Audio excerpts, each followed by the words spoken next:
от имени ветеранов боевых действий поздравить с этим событием. Оно у нас каждый год. Это замечательно. Его надо не забывать, что у нас есть элитные войска. Воздушно-десантные войска всегда были примером для других род войск. Не зря у нас девиз такой «Никто кроме нас».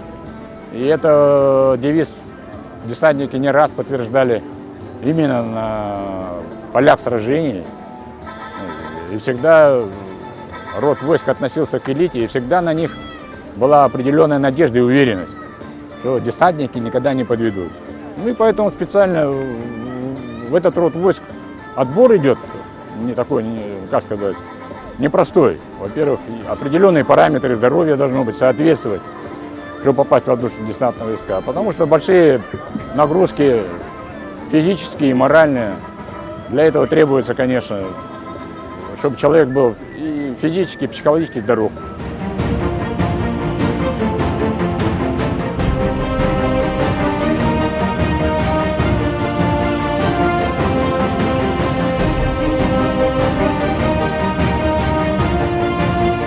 От себя лично и от всех парней, которые сейчас пришли здесь, поздравляю всех жителей города Якутской республики Саха-Якутия, всех десантников с нашим праздником. Слава ВДВ!